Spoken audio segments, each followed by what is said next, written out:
Pegar a fera. Pedro Alonso Lopes. Nome: Pedro Alonso Lopes. conhecido como Monstro dos Andes. acusado de Assassinato de 300 meninas no Peru, Equador e Colômbia. o veredicto, 16 anos de prisão? localização atual, Desconhecida.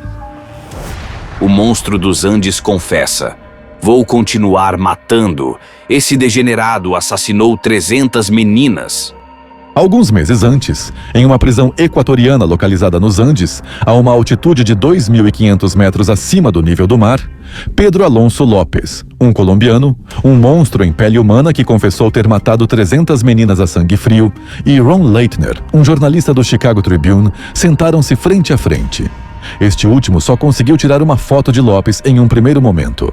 O monstro dos Andes só concordou em conceder a entrevista na presença da filha, de 20 e poucos anos, do diretor da prisão. Ele também pediu que lhe fosse permitido tocar a mão da moça antes de iniciarem a conversa. Quando essa condição foi atendida, Lopes ficou entusiasmado, mas comentou que as pessoas com 20 e poucos anos eram muito velhas para agradá-lo.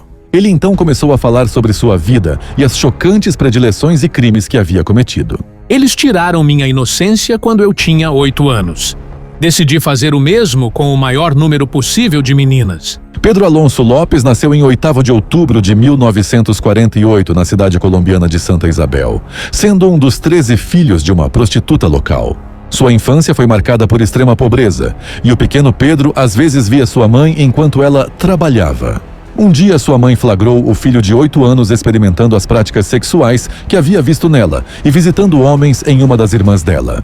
Ela o levou de ônibus para cerca de 320 quilômetros de distância de casa e o abandonou. O menino ficou sozinho. Enquanto vagava pelas ruas, um homem mais velho o abordou, oferecendo comida e abrigo. Pedro, confiante, foi com ele até o apartamento.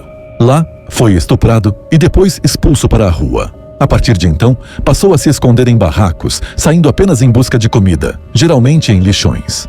Um dia, enquanto perambulava pelas ruas de Bogotá, foi abordado por um casal de americanos, comovidos com sua aparência miserável. Lopes, desconfiado de estranhos, não queria ir para a casa deles, embora eles tivessem causado boa impressão. Por fim, ele concordou, e assim, viveu talvez os melhores momentos de sua vida. Ganhou seu próprio quarto e também passou a frequentar a escola. Infelizmente, lá foi vítima de assédio por parte de um dos professores. Pedro não suportou a situação e fugiu de casa. Na adolescência, começou a vender carros roubados. Logo foi preso e condenado a 7 anos de prisão. No início de sua sentença, foi estuprado por 4 colegas de cela. Entretanto, Lopes já não era mais uma vítima indefesa. Ele decidiu se vingar. Fiz uma faca com os talheres da prisão. Ela era afiada o suficiente para suas gargantas. Derrubei 3. Um por um. O tribunal considerou que esse foi um ato de legítima defesa e acrescentou apenas 2 anos de prisão à sentença de Lopes. O criminoso foi liberto em 1978. Agora era hora de ele vingar do mundo pelo comportamento da mãe, que o havia expulsado de casa. Ele decidiu que as melhores vítimas seriam meninas entre 8 e 12 anos, mais ou menos a mesma idade em que ele perdeu o lar. Uma garota assim leva cerca de 15 minutos para morrer. Depois de um tempo, quando ela não se mexia mais, eu ficava entediado e procurava outras garotas. É como comer frango. Por que comer uma galinha velha se você pode comer uma jovem? Pedro Alonso Lopes matou de 2 a 3 meninas por semana durante quase 3 anos. Ele as procurava principalmente entre tribos indígenas. Esperava o momento em que elas estivessem sozinhas, então lhes dava pequenos presentes e as levava para a periferia da cidade. Ele estuprava, matava e enterrava suas vítimas em covas rasas. Mais tarde, em uma breve declaração à televisão, ele afirmou: Sou uma revelação para a raça humana, porque até agora não tive nenhum filho. O monstro dos Andes sempre matava as crianças ao nascer do sol. Segundo ele, esse era o momento ideal para obter satisfação, inclusive sexual, com seus atos. Foi um momento divino quando coloquei minhas mãos em volta do pescoço da menina e vi a luz em seus olhos desaparecer. Um dia, sua onda de assassinatos quase terminou de forma trágica para ele mesmo. Lopes foi pego em flagrante ao tentar sequestrar uma menina indígena de 9 anos da tribo Ayacucho, no Peru. Os indígenas capturaram o suposto assassino, torturaram-no e, em seguida, derramaram xarope doce sobre sua cabeça, enterrando-o até o pescoço em um buraco. O xarope deveria atrair insetos, causando a morte lenta de Lopes. Uma missionária que estava hospedada nas proximidades ficou sabendo do ocorrido. Ela chegou ao local e fez um apelo aos indígenas. Tirem esse homem daqui. Ele não é cristão. Eu o levarei embora e o entregarei à polícia. O indígena aceitou o pedido da mulher, embora com relutância. A mulher levou Lopes até seu carro e logo o libertou. Assim, o homem pôde continuar sua trilha de assassinatos. Mas sua jornada estava prestes a chegar ao fim. Apesar de meninas estarem sendo mortas em massa no Equador, Colômbia e Peru, a polícia não demonstrava grande interesse. Era uma época em que gangues se espalhavam por esses países e mulheres jovens também estavam sendo sequestradas à escravidão sexual. Foi apenas na primavera de 1980 que esse problema começou a chamar a atenção.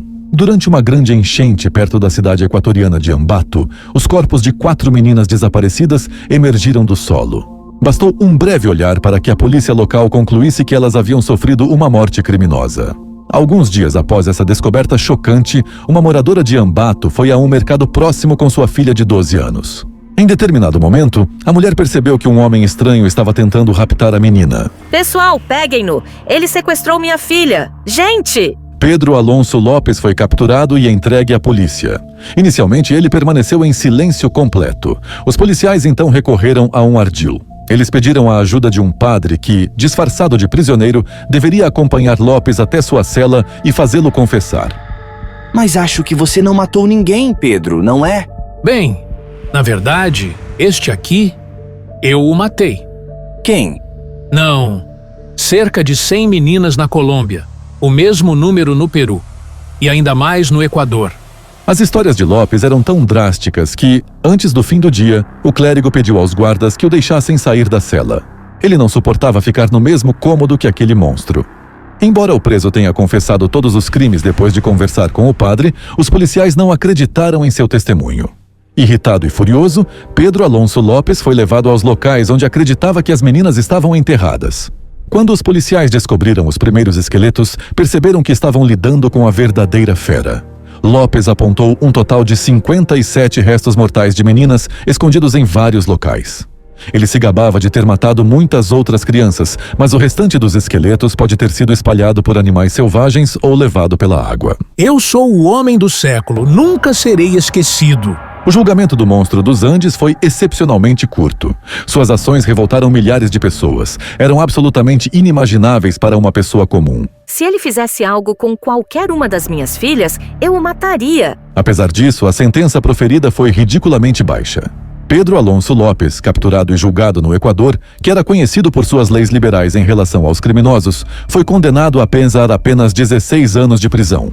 Essa era a pena mais alta em vigor naquele país. Provavelmente teria sido possível provar todos os 300 crimes atribuídos ao assassino, mas a polícia decidiu que não havia dinheiro para isso. Sim, estamos supondo que Lopes possa ter matado 300 meninas, mas não podemos nos dar ao luxo de investigar mais no Peru e na Colômbia. Pode parecer inacreditável, mas o assassino de centenas de crianças foi liberto da prisão após 14 anos por bom comportamento. Em 31º de agosto de 1994, ele foi escoltado pela polícia até a fronteira com a Colômbia. Lá, foi liberto com uma pequena quantia de dinheiro e provisões para a viagem.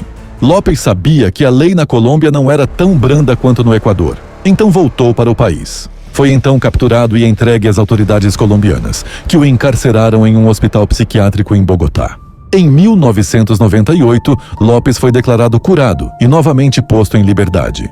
Onde está residindo atualmente um dos maiores assassinos da história? Não se sabe.